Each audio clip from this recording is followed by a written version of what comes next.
Hi Core 4, it's Thursday, so happy Thursday. I have a very short lesson for you today, and then there is, of course, the daily R&P to work on. So when you're ready and you have your split screen with the slides on one side and the video on the other, let's get started. Always a warm-up to begin. I would like you to decide if these three are written in scientific notation. If they are, you can say yes. And if they are not, I would like you to correctly write them in scientific notation. So for today's lesson, I would appreciate it if you would pause, complete, and then restart to check to see if your answers match mine. So welcome back. The first one in pink is absolutely written in correct scientific notation, so that is a yes. The second one, that is in tan, is not written in scientific notation. The rules of scientific notation state that the decimal needs to be after the first non-zero number. Currently, the decimal is after a 0. To put this into compliance, we need to move our 0 1, 2, 3 places so that it lives between the 8 and the 9. That means this would look like 8.9. And then, of course, times 10 to the power of, well, we started with 8 and we moved 1, 2, 3. So we're going to subtract 3. That's going to leave us with 8 to the power of 5. Why are we subtracting 3? Because we're taking a very small number and we're making it bigger. Lastly, is this written in scientific notation? The answer is no. There's all kinds of things wrong with this. First off, our decimal, again, is not after the first non-zero number. So we're going to need to move that over 1 and 2 places. Let's rewrite this. It would be 3.219. The next thing, this little dot is not what we use. We need to use the letter X or multiplication. So we'll add that. And then, of course, it's not to the 1, it's to the power of 10. And how far did we move it? We moved it 2 times. So hopefully your answers match the answers that we just did together. If not, please make sure you're going back and reviewing scientific notation in your notes from last week and from several days this week so that you have a 100% firm and complete understanding of the standard scientific notation. Okay, the other thing we've worked on is the product rule and the power rule. We did the power rule yesterday. So here are some examples. Again, I would appreciate it if you would pause this video, try each of these 5, and then come back. Or pause, do one, check, pause, do one, check, and continue forward. So welcome back. Let's start with the purple one up on the top.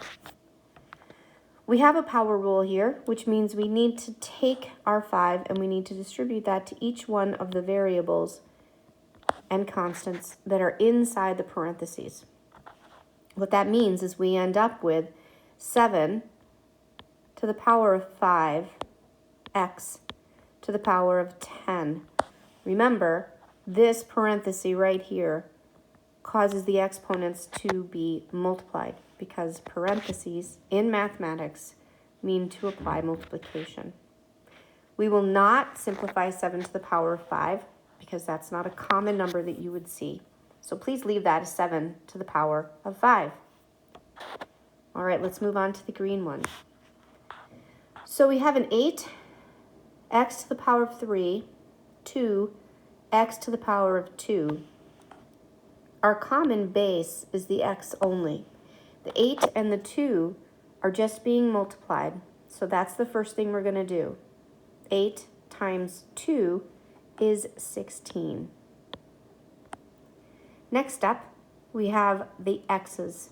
This is not a power rule. This is a product rule.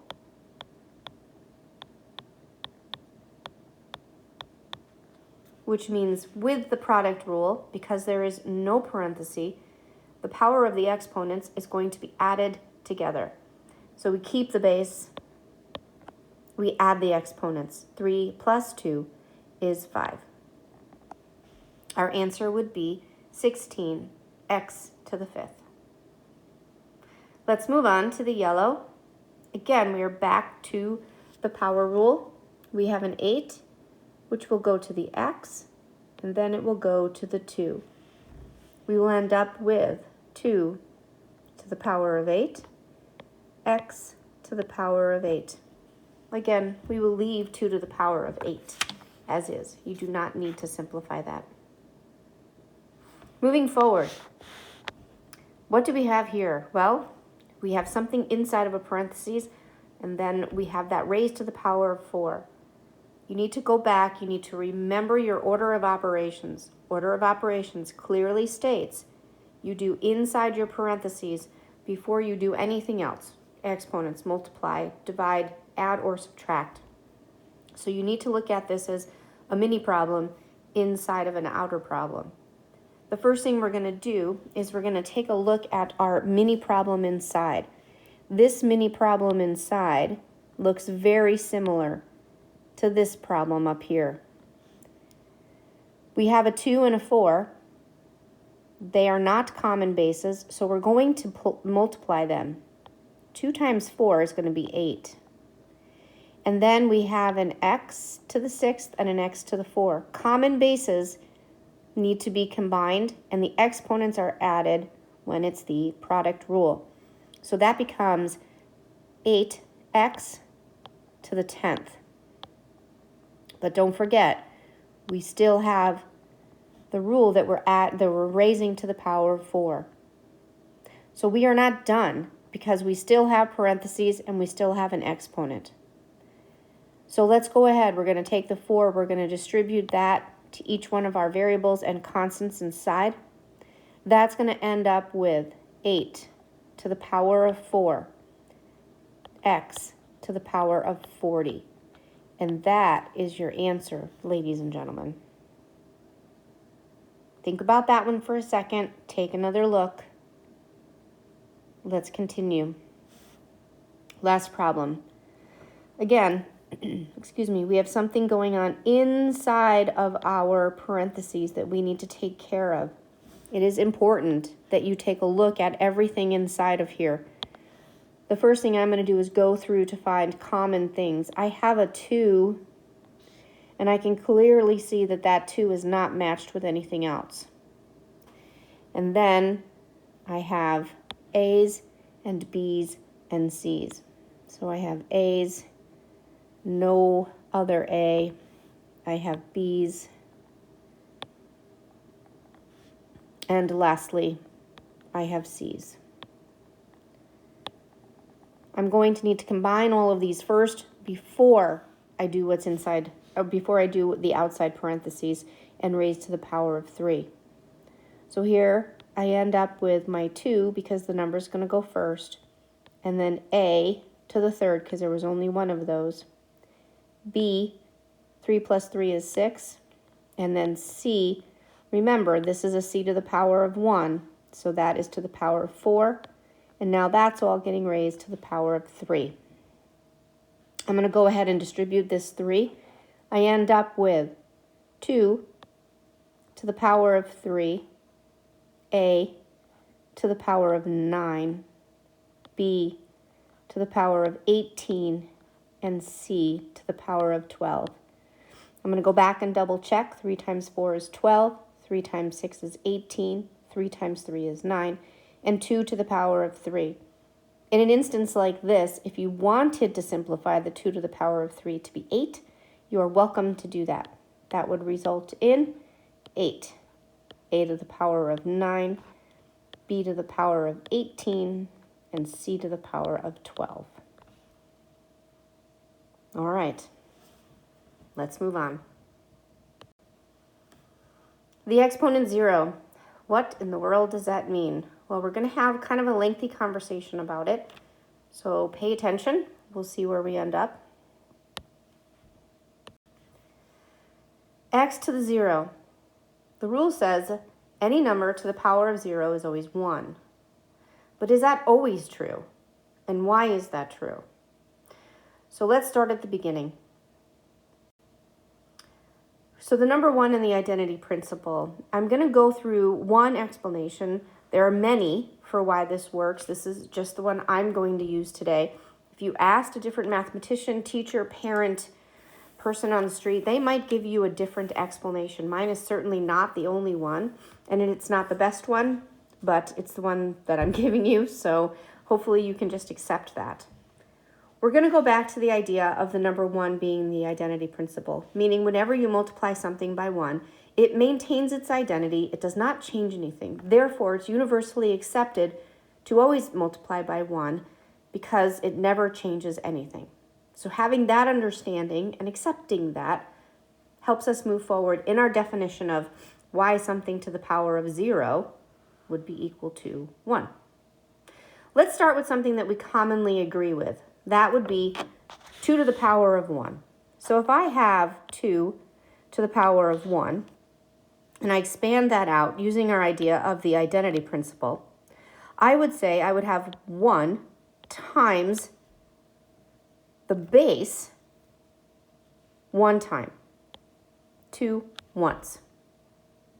Okay? Well, that equals 2, which of course you knew going into this. Let's try it again and see if our theory holds true. If I have 2 to the power of 2, and I maintain this idea of this identity principle coming through, I have 1 times my base, which is 2, and then I have an exponent of 2, which means I'm going to do it 2 times. So I have 1 times 2 times 2, which is going to equal 4. Let's try it one more time, just to make sure that you have a firm understanding of this. So if I have 2 to the power of 3, understanding again that we're using this identity principle, this number 1, this is going to help us in our definition. I have 1 times the base, which is 2, 3 times. 2 times 2 times 2 is 8, times 1 is 8. So 2 to the power of 3 is 8. And of course, you knew this. So now what I want to do is I want to go back and I want to take a look at what would happen if we change our thought process here and we add the idea of 0. So if we go back and we say, all right, what's 2 to the power of 0? We're going to use the exact same idea. Excuse me. We're going to have our identity principle of 1. We're going to start with that. That's what we did over here, right?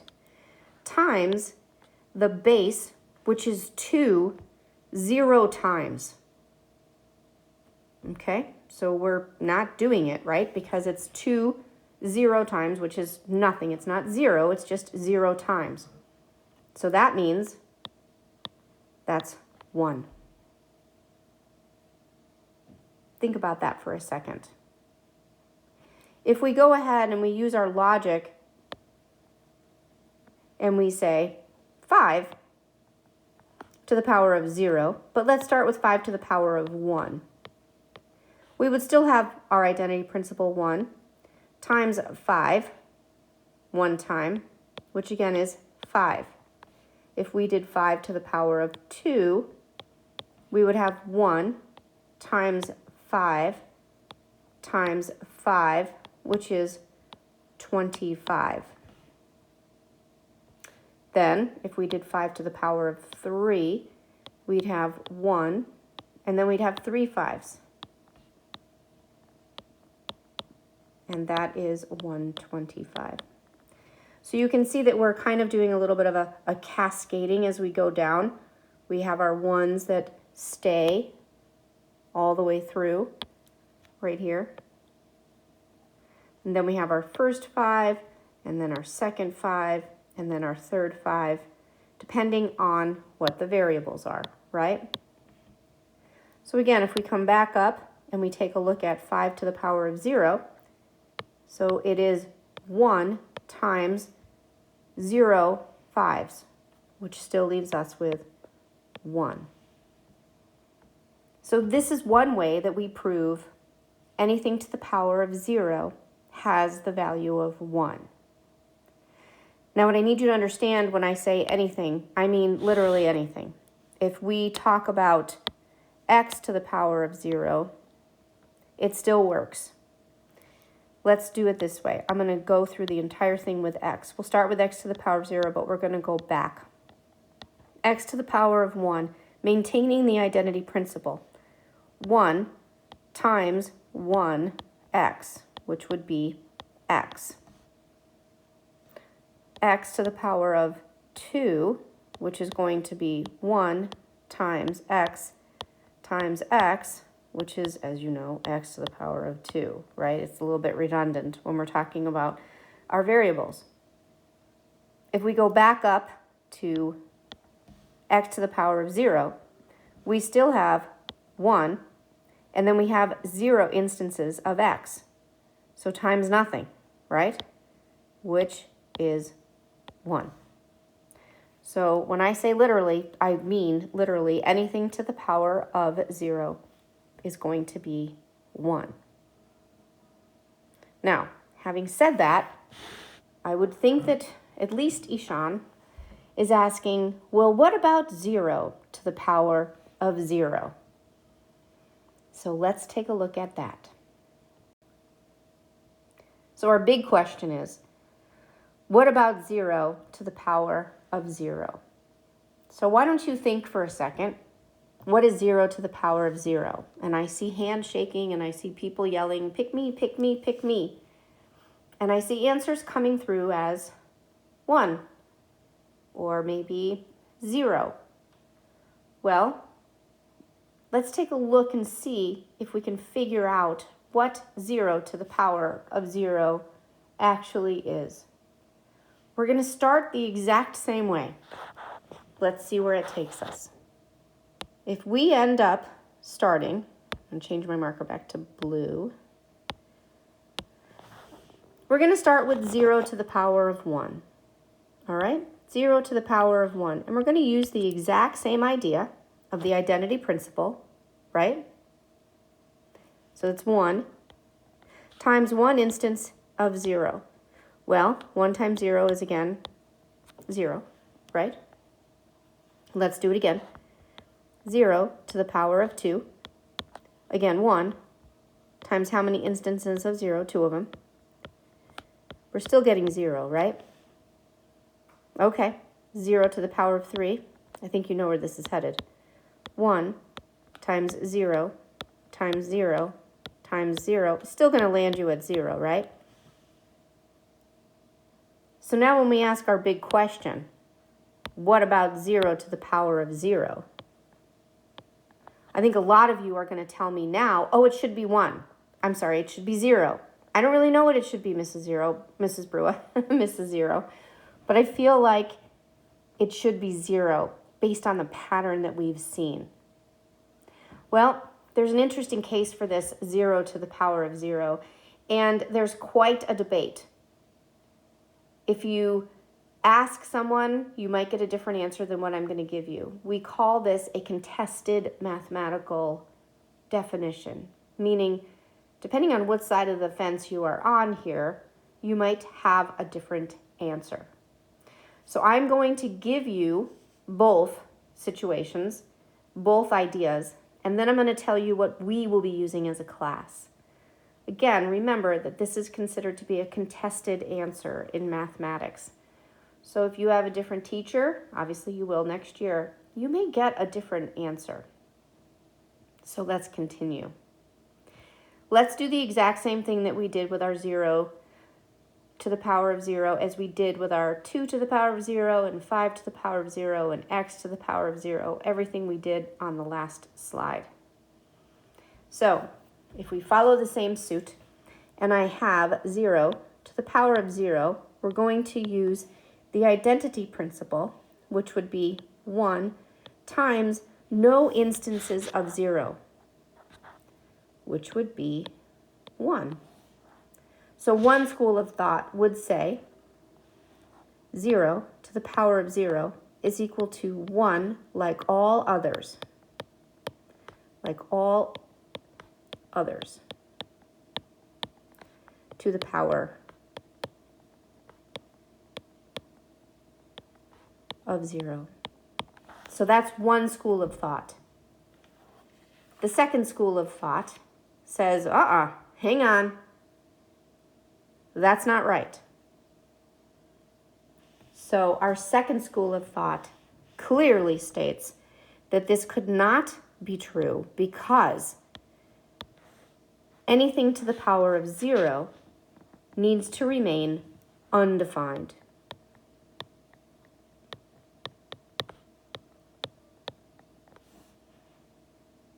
They're saying that it should not be 1. It could be 0, but it should be undefined. Undefined will show up in your calculators.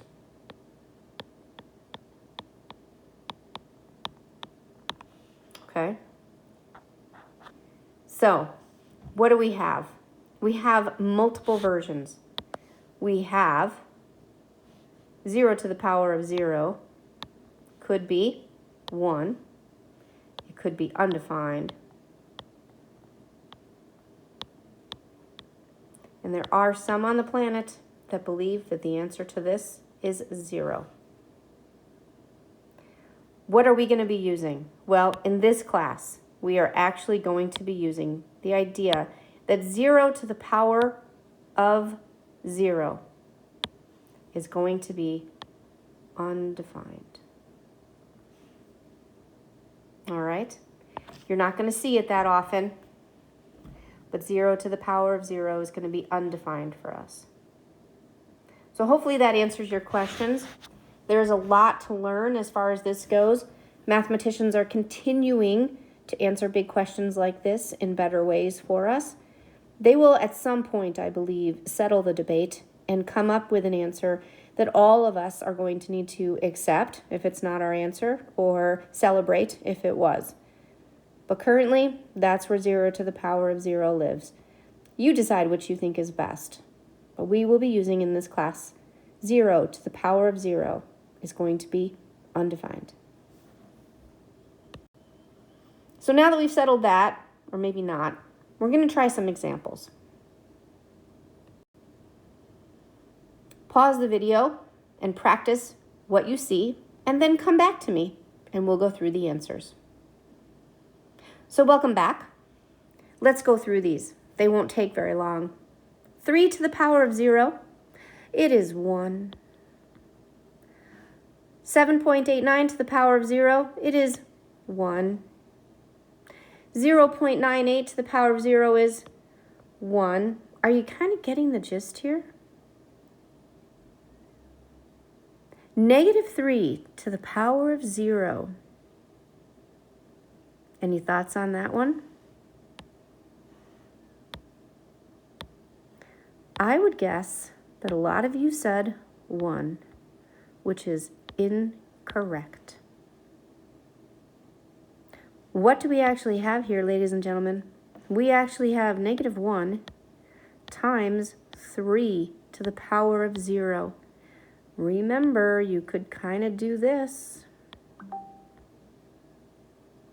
So 3 to the power of 0 is 1 times -1. The answer to this one is -1. Oh, that one's a tough one. I would really pay attention to that. And when I come back in, maybe you want to spend a little time chatting with me about it because, let's see, yes, you will indeed see that again. Not with the number 3, but you will see that again many times. All right, moving on. -8 to the power of 0, because the negative is included in the parentheses. That means that we end up with -1 to the power of 0 times 8 to the power of 0. This is the power to a power rule, ladies and gentlemen. -1 to the power of 0 is 1 times 8 to the power of 0 is 1. The answer to this is 1. X to the power of 0, you know this, it is 1. All right, if you weren't confused enough, go to the next page and let's see if we can add to that confusion. Of course, it's really all about combining the rules that we've learned to make sure that your understanding is intact, to question what you might think you understand, to reinforce those, and to go back to find a better understanding of those things that you are still processing. Let's practice these. The first one, this one, is the product rule. We are multiplying things. So what do we want to do? We want to find our common bases. Well, we have a common base here. So I'm going to rewrite it and put things together. I have 2 to the power of 0, and then I have times. I'm going to put the x's inside of parentheses. X to the power of 3, and then x to the power of 5. This way I've just organized things so I know what's going on. 2 to the power of 0 is 1 times x to the power of 3, x to the power of 5. These are the product rule, so I'm adding my exponents, x to the power of 8, which means that the answer to this problem is x to the power of 8. Moving on. There's a lot happening in this next one, right? All kinds of stuff. So again, I'm going to rewrite it, grouping things that are alike so that I can alleviate some of the concerns that I have of missing something. All right, so the first thing I have are my consonants. I'm going to rewrite those, understanding that I have -2 times -4. I'm going to put that -4 in parentheses just so that I don't drop the negative. And then, of course, this is being multiplied by my x's. I have x to the power of 3, x to the power of 0. And then I have a y in there somewhere. Y to the power of 7. Let's make sure I have a 2, I have a -4, I have an x to the 3rd, y to the 7th, x to the 0. Okay, and that is all going to be, when it's all said and done, raised to the power of 4. So let's get to it. -2 times -4. Negative times negative is positive, that's 8. X to the 3rd, x to the 0. 3 plus 0 is just 3, so that maintains x to the 3rd, and then y to the 7th. This again is being raised to the power of 4. So I have 8 to the power of 4, x to the power of 12, and y to the power of 28. That, ladies and gentlemen, is my simplified expression. So, like I told you a couple weeks ago, these problems can go from 0 to 160 pretty quick. You need to just go slowly. You need to organize your information. You need to make sure you're going back and checking. Take your time. There's no rush. You'll get it. Let's take a look at this problem. What are you going to do with this problem? Let's see. Well, what I'm going to do is I'm going to follow the rules as I know them. I'm going to combine things that I know I can combine. So I have my consonants, which is 2 times 3, and that's going to be multiplied by x to the power of 3, x to the power of -3. Now, I know Ishan is screaming at me right now saying you can't have negative exponents, and that is a true statement. But this is not a case of negative exponents. Not really. Because the overarching rule first would be the rule of products. Remember, we simplify first. So let's continue. 2 times 3, 6. Now, the rule of products says you keep the base and you add the exponents. 3 plus -3 is 0. Are we done? Absolutely not. What is x to the power of 0? It's 1. So I have 6 times 1. The answer, ladies and gentlemen, to this problem is 6. So you need to go slowly again. You need to look at every step again. You need to constantly ask yourself, is there another rule that I need to look at? Is there something else I can do? Have I simplified as far as I can? And when you say yes, yes, yes, yes, no, that's when you get to your final answer. So the answer to this problem is 6. All right, and with that, I will say goodbye. There is a little more R&P for you to do. a key, of course, and a submission right in the module. Happy learning, everyone.